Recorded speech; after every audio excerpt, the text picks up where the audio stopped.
27 તારીખે સુરેન્દ્રનગર જિલ્લાની અંદર કિસાન મહાપંચાયતનું આયોજન થશે, જેમની અંદર ખેડૂતોના પ્રવર્તમાન તમામ મુદ્દાઓ, અત્યારે હાઈ ટેન્શન લાઇનનો મુદ્દો છે, સાથે સાથે આવનારા સમયની અંદર બિયારણના મુદ્દા આવવાના છે, અતિવૃષ્ટિના કારણે સમસ્યાઓ ઊભી થવાની છે, ઓછો વરસાદ પડશે તેના કારણે સમસ્યા ઊભી થવાની છે, ખાતરના પ્રશ્નો ઉપસ્થિત થવાના છે.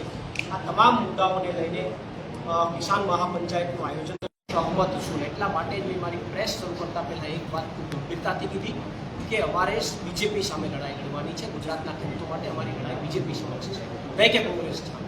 અમારી લડાઈ કોંગ્રેસ સામે નથી, પરંતુ જ્યારે ખોટી રીતે અમારી ઉપર આક્ષેપબાજી થાય, જ્યારે અમે સમર્થનમાં ગયા 130 જેટલા નહીં, પણ તમારે ખેડૂતોની વાત ન કરવી જોઈએ. કોઈ આક્ષેપ પ્રતિ આક્ષેપમાં પડવા નથી માંગતા. કોંગ્રેસ ખોટી રીતે બદનામ કરવાનો પ્રયત્ન કરશે તો અમારી ફરજના ભાગરૂપે અમારે જવાબ આપવો પડશે. બાકી અમે ગુજરાતના ખેડૂતો માટે લડવાનું. પ્રવીણભાઈ, જેતપર ગામમાં ખેડૂત જે આંદોલન કરી રહ્યા છે એમાંથી આજે એક જણા લોકોને દુઃખ છે કે ક્યાંક રાજનીતિ અને રાજનેતાઓ ઉપરથી વિશ્વાસ ઉઠી ગયો છે.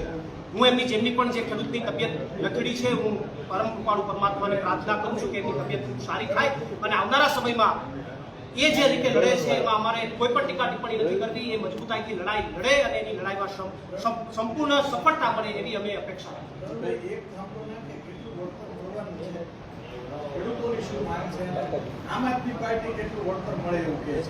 જો થાંભલાનો જે વિષય છે એમની અંદર અત્યારે જે હાલની પરિસ્થિતિની અંદર જે વિષય છે એમની અંદર ખેડૂતોની જે માગણી છે એવું કહેવાનું એવું છે કે બજારના ભાવ જે કંઈ પણ માર્કેટ ભાવ છે એ પ્રમાણે અમને વળતર મળવું જોઈએ.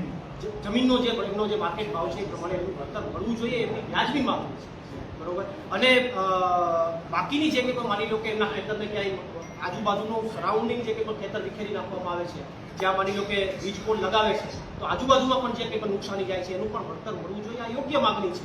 એ માગણીને લઈને ખેડૂતો પોતાની વાત રજૂ કરી રહ્યા છે. વિરોધ કરવો હોય તો સત્તાનો કરો, ભાજપનો કરો, એની સામે લડો. અંદરો અંદર ભાજપને આ કોંગ્રેસના ડખાઓ કરવાનો કોઈ મતલબ નથી. ભાજપ અને આમ આદમી પાર્ટીના ડખાઓ કરવાનો કોઈ મતલબ નથી.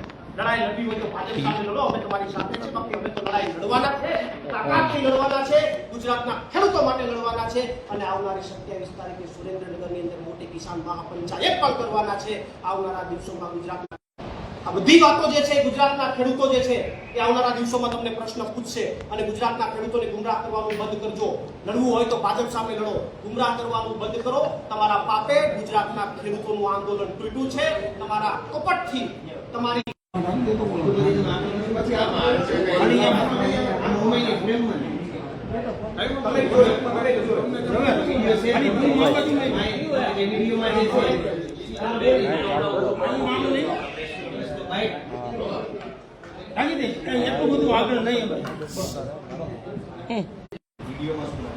છેલ્લે જ્યારે આ કિસાન આંદોલન જે તૂટ્યું ત્યારથી લઈ અને અત્યાર સુધીમાં જે કોંગ્રેસ દ્વારા આમ આદમી ઉપર જે આક્ષેપો કરવામાં આવે છે એના વિશે થોડી ચર્ચા મારે વિગતવાર એ કરવી છે.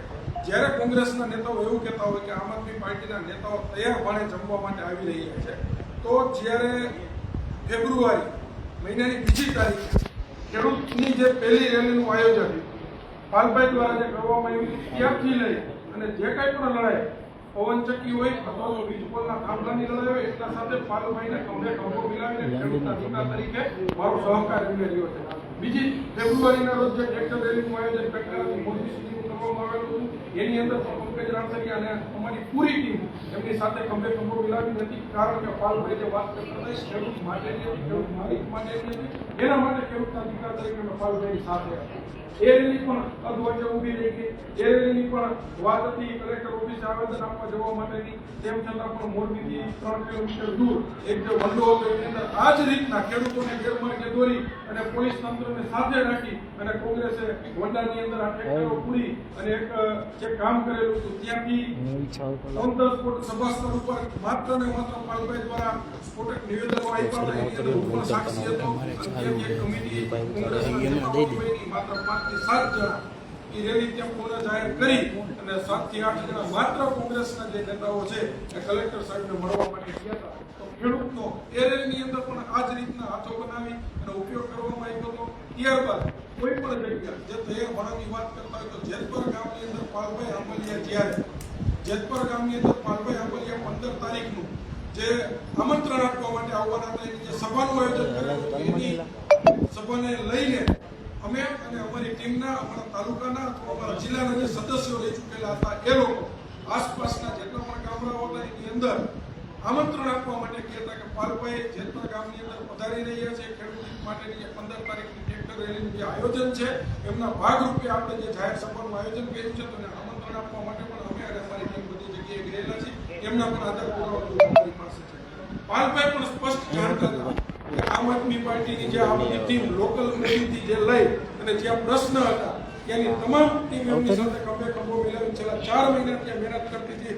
મને નામ જો ઓળખે છે પંકજભાઈ રાણસરિયા મારું નામ છે, તેમ છતાં પણ જ્યારે રેલીનું વિસર્જન થાય છે ત્યારબાદ જે મીડિયા મિત્ર એમને પૂછે ત્યારે મારું નામ લેવામાં પણ પાલભાઈને ડર લાગતો. એ પાસે ઉભેલા વ્યક્તિને પૂછીને મારું નામ લેતા હતા. તો પાલભાઈને મારે એ પૂછવું છે, જ્યારે જેતપર ગામથી અમારા જે ખેડૂતો, જેતપરની નજીકના ગામડાથી અમારા જે ખેડૂતો આવ્યા હતા અને એને જે સ્વામિનારાયણ ગુરુકુળની અંદર જે રાત્રિવાસો કરેલો હતો ત્યાંથી અમારા જે ખેડૂતોને રાત્રે 3:30 થી 4 વાગે એ જગ્યા ઉપરથી નીકળવાનું હતું અને શાંતિપુરા સર્કલને 9:30 વાગે પહોંચવાનો સમય હતો. તેમ છતાં પણ સ્વામિનારાયણના ગુરુકુળની અંદરથી 9:30 વાગ્યા સુધી જે ખેડૂતોને નીકળવા નથી દીધા. ત્યાં જે ખેડૂત જે કોંગ્રેસના જે આગેવાનો હાજર હતા એમનો પણ વિડીયો અમારી પાસે છે કે ખેડૂતોને 3:30 વાગે નીકળવાની વાત થયેલી હતી, તેમ છતાં 9:30 વાગ્યા સુધી ખેડૂતો નીકળવા નથી દીધા. આની પાછળ મેલી મુરાદ કોંગ્રેસની શું હતી એ કોંગ્રેસ પાસેથી અમે જવાબ માંગીએ છીએ. ખાસ વાત શાંતિપુરા સર્કલે દરેક જગ્યાને ખેડૂતો આવી ગયા હતા. હું પણ ખેડૂતના દીકરા તરીકે 9 વાગ્યાનો એ સ્થળ ઉપર પહોંચી ગયેલો હતો. ત્યારબાદ 10:30 થી 11 નો સમય થયો. અચાનક કોંગ્રેસના જે પ્રદેશના હોદ્દેદારો, નેતાઓ જે હતા એ કોંગ્રેસના ખેસ પહેરી અને ત્યાં આવવા લાગ્યા હતા. તો આ આંદોલન જે હતું શું કોંગ્રેસનું હતું ત્યાં સુધી કોઈ ખેડૂતોને ખબર નહોતી, કારણ કે અમે જે સ્થળ ઉપર ઉભા હતા એ સ્થળ ઉપર ભાજપના પણ ઘણા કાર્યકર્તાઓ એવા હતા કે જે કોંગ્રેસના દીકરાઓ તરીકે કોંગ્રેસના આંદોલનને સમર્થન આપવા આવ્યા હતા. એવા મેં પણ ત્યાં અમુક ચહેરાઓ જોયેલા છે. આમ આદમી પાર્ટીની પણ ટીમ ત્યાં હતી, કારણ કે એ પણ ખેડૂતના દીકરાના નાતે ત્યાં સમર્થન આપવા માટે આવી. તો ત્યાં કોંગ્રેસના ખેસ પહેરીને આવી અને વિવાદ ઉભો કરવાનો સૌપ્રથમ પ્રયાસ કરેલો છે તો કોંગ્રેસે કરેલો છે. રહી વાત ત્યારબાદ બીજી કે 14 તારીખે સભાની મંજૂરી મળી ચૂકેલી હતી. 14 તારીખે રેલીનો રૂટ નક્કી થઈ ગયેલો હતો. તેમ છતાં પણ 15 તારીખે જ્યાં સુધી સભા સ્થળ સુધી ખેડૂતોના ટ્રેક્ટરો પહોંચે છે ત્યાં સુધી કોઈ પણ ખેડૂતોને જાણ કરવામાં નથી આવતી કે આપણે ગાંધીનગર જવાનું નથી, આપણે આ રેલીનો રૂટ જે છે એ આ સર્વે નંબરની અંદર ઓગણજ પાસે પૂરો થશે, અહીંયા આપણે જાહેર સભા રાખેલી છે, આવું કોઈ પણ વ્યક્તિને કીધેલું નથી. ત્યારબાદની વાત કરીએ, કારણ કે જ્યારે ખેડૂતો ત્યાં પહોંચવાનું ચાલુ થયું, હું પણ રેલીના ભાગ સ્વરૂપે મારી 4 વ્હીલરની ટ્રેક્ટરોની પાછળ હતો અને જે અગાઉ ખેડૂતો જે પહોંચી ચૂક્યા હતા એમને ત્યાં જઈને સભા સ્થળ જોયું, એમને ત્યાં કોંગ્રેસના 1.5 થી 2 કિલોમીટરના લાગેલા ઝંડાઓ જોયા, સભા સ્થળની અંદર સ્ટેજ જોયું, સ્ટેજની ઉપર ખુરશીઓ જોઈ, સ્ટેજની પાછળ બેનર જોયા અને આ બેનરની અંદર જ્યારે કોંગ્રેસના સિમ્બોલ જોયા ત્યારે ત્યાંના ખેડૂતોએ મને જાહેર ચેતવો અને મને ફોન કર્યા, ટેલિફોનિક જાણથી મને બોલાવ્યો, પંકજભાઈ આ રેલી ખેડૂતોની નથી એવું લાગી રહ્યું છે, કારણ કે આ જે સભા સ્થળ છે એ સભા સ્થળ ઉપર કોંગ્રેસના બેનરો મારેલા છે, કોંગ્રેસના ઝંડાઓ મારેલા છે. ત્યારબાદ હું પોતે મારી ગાડી લઈને આગળ પહોંચ્યો. ત્યાંના સ્થાનિક કોંગ્રેસના જે વ્યક્તિ હતા, જે આ સંભાળતા હતા, જે અમારી સાથે લોકલ લેવલ ઉપરથી જે અમારા આંદોલનની સાથે હતા, એ વ્યક્તિને વિડીયોની અંદર હું સ્પષ્ટપણે કહું છું કે હજી આપણી પાસે સમય છે, હજી આપણી પાસે સમય છે, હજી આપણા ભેગા થયા છે અને એકતા તોડવાના તમે પ્રયાસો ન કરો. ફટાફટ 2 મિનિટની અંદર 5 મિનિટની અંદર શક્ય હોય તો તમે સ્ટેજ ઉપર કોંગ્રેસના જે બેનર મારેલું છે એ તમે ઉતારી નાખો, કોંગ્રેસના જે ઝંડા સભા સ્થળની અંદર જે મારેલા છે એ ઉતારી નાખો. તો તેમ છતાં ખેડૂતના દીકરાઓ તમારી સાથે બેસવા માટે તૈયાર છે. આ વિડીયોની અંદર હું બોલી રહ્યો છું. જો આ આંદોલન ખેડૂતોનું જાળવી રાખવું હતું, ખેડૂતોનું આંદોલન સાચવી રાખવું હતું, તો 15 તારીખે જે સવારની મીડિયાની જે બાઇટ હતી, અમને ખાલી નહીં મીડિયાને પણ ગેરમાર્ગે દોરેલી હતી. સવારના તમે પાલભાઈ હોય અથવા લાલજીભાઈ એમના ઇન્ટરવ્યુ મીડિયાની અંદર તમે જોઈ શકો છો. ખેડૂતોને કહી રહ્યા છે અહીંથી ખેડૂતોને ટ્રેક્ટરની રેલીની શરૂઆત થશે અને ગાંધીનગર તરફ અમે પ્રયાણ કરીશું. એનો સ્પષ્ટ મતલબ થાય છે ખેડૂતોને અંધારામાં રાખી અને ગાંધીનગર તરફ લઈ જવાના પ્રયાસો થયેલા હતા. જ્યારે સંપૂર્ણ કોંગ્રેસનું પ્રતિનિધિત્વ મંડળ જાણતું હતું કે આપણે ખેડૂતોને ગાંધીનગર લઈ નથી જવાના, ખેડૂતોને માત્ર અહીંથી રેલી સ્વરૂપે લઈ જઈ અને આપણી સભાની અંદર ધકેલવાના જે પ્રયાસો કરવાના છે. ખેડૂત આ આખી વાતથી અજાણ હતો, એટલા માટે થઈ અને સભા સ્થળ ઉપર થઈ અને ખેડૂતો રોષે ભરાણ હતા. ખેડૂતો સ્વૈચ્છિક રીતના એમને પ્રશ્ન કરતા હતા કે ભાઈ વાત ગાંધીનગર જવા માટેની હતી તો તમે અમને સભાની અંદર નાખવાના પ્રયાસો શું કામ કરો છો? ત્યારે એમના તરફથી જે કહેવામાં આવેલું હતું, જેમ અમારા પ્રવીણભાઈએ કહેલું એમ કે ભાઈ ત્યાં નાસ્તો કરવા માટે ઊભા રાખવાના છે, તો નાસ્તો કરવા માટે જો ઊભા રાખવાની વાત હોય તો સભાની મંજૂરી શું કામ ત્યાં લીધેલી? એટલે આ બધી વાહિયાત વાતો જે કોંગ્રેસ કરી રહ્યું છે, જે આક્ષેપબાજી આમ આદમી પાર્ટીને જે મારા ઉપર કરી રહ્યું છે, આ તદ્દન વાહિયાત વાત છે. આ વિડીયો તમારા માધ્યમ થકી પૂરી ગુજરાતની જનતા, પૂરા ગુજરાતના ખેડૂતોને પહોંચાડો એવી વિનંતી છે, જેથી કરીને ગુજરાતના ખેડૂતો પણ જાણે કે વિડીયોની અંદર જે સ્પષ્ટીકરણ વાળી વાત છે એની અંદર અમે આમ આદમી પાર્ટીના આગેવાન હોવાના નાતે, ખેડૂતના દીકરાઓના નાતે બે હાથ જોડીને વિનંતી કરીએ છીએ કે ખેડૂતની એકતા ન તૂટે એટલા માટે થઈને તમે કોંગ્રેસ સાથે અમે ત્યાં જવાના હતા અને અમે ત્યાં પહોંચ્યા. એટલે 130 થી 40 ટ્રેક્ટરો અમારી સાથે હતા. મોરબી, જેતપર અને જેતપરના આસપાસનો જે વિસ્તાર છે, હળવદ જે છે, ત્યાંથી અમારા જે પટ્ટાના જે ગામડાઓ છે ત્યાંથી 130 થી 135 ટ્રેક્ટરો પહોંચેલા હતા. અને ખાસ રહી વાત એ કે જે તમે કીધું, ખેડૂતો અમારી સાથે હતા. ખેડૂતો માત્ર ન્યાયની લડત લડવા માટે આવ્યા હતા. ખેડૂતનો દીકરો પક્ષીથી પગ થઈ અને પોતાનો વીજ થાંભલા માટેનો જે પ્રશ્ન હતો એ લડવા માટે થઈને આવ્યો હતો અને ખેડૂતોને ન્યાય જોતો. એટલા માટે સભા સ્થળે પહોંચીને જ્યારે અમારે વાત થઈ કે ભાઈ આપણે ગાંધીનગર જવું છે કે સભામાં જવું છે, ત્યારે તમામ ખેડૂતોનો એક જ અવાજ હતો કે આપણે ગાંધીનગર જવા માટે આવ્યા છીએ, આપણે સભામાં બેસીને તાલીમ પાડવા માટે નથી આવેલા. ત્યારબાદ ત્યાં 3 રસ્તાઓ ખુલ્લા હતા. જે લોકોને ગાંધીનગર આવવું હોય એ ગાંધીનગર તરફ પણ આવી શકતા હતા, જે લોકોને સભા સ્થળે જવું હોય તે સભામાં પણ જઈ શકતા હતા, અને જેને સ્વૈચ્છિક રીતના પરત ફરવું હોય પરત પણ ફરી શકતા હતા. પણ આ કોંગ્રેસના પેટમાં જે મેલી મુરાદ હતી એમના કારણે એમને જે ગાંધીનગર જવા માટેની જે પરમિશન નહોતી લીધી, એના માટે તંત્ર આ ખેડૂતોને ગાંધીનગર તરફ જતા રોકતું હતું. એના કારણે ખેડૂતો બિચારા સંઘર્ષની અંદર ન ઉતરે, તંત્રની સાથે સંઘર્ષમાં ન પડે, એના કારણે ખેડૂતો સ્વૈચ્છિક રીતના વાત માની અને પરત પોતાના જે વિસ્તાર જે છે, ગામો છે, એની અંદર પરત થઈ રહ્યા.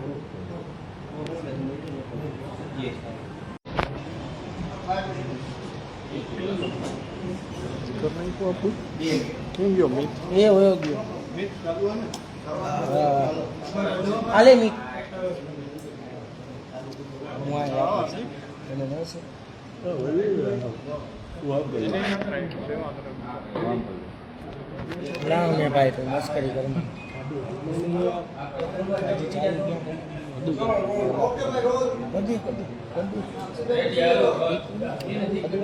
આજની આ પ્રેસ વાર્તામાં તમામ મીડિયા મિત્રોનું હાર્દિક સ્વાગત કરું છું.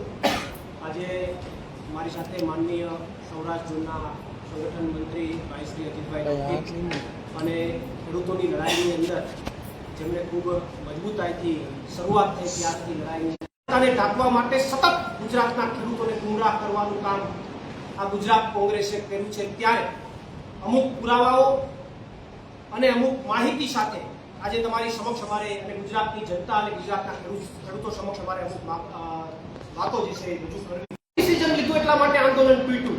કોનો શું ઈરાદો હતો એ પુરાવા સાથે આજે ગુજરાતના ખેડૂતોની સમક્ષ અમે વાત રજૂ કરવા માંગીએ છીએ. કારણ કે ગુજરાતની કોંગ્રેસ ભૂલી ગઈ છે કે સત્તાની અંદર અહીંયા ગુજરાતની અંદર સત્તામાં કોણ છે?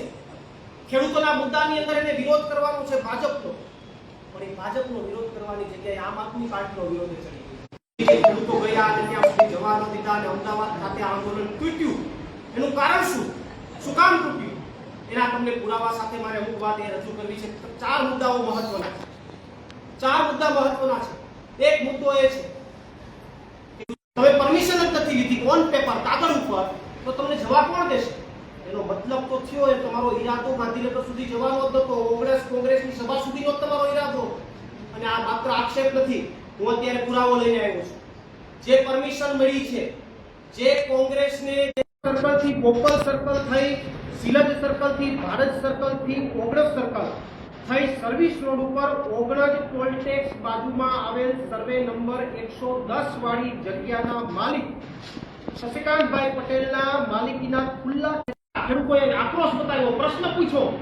ત્યારે કોંગ્રેસના નેતાઓ મીડિયાની સમક્ષ બધી જગ્યાએ એક જવાબ આપે છે કે ભાઈ અહીંયાથી પરમિશન નથી આવી. પરમિશન નથી આપી તો કેમ જવું? અરે ભલામણ પરમિશન માંગી જ નથી તો કોણ આપે? પરમિશન જ નથી માંગી તો કોણ આપે? અને પરમિશન માંગી હોય તો ઓન પેપર સરકારનો નામંજૂરીનો લેટર પ્રસ્તુત કરે ગુજરાતના ખેડૂતોની સામે.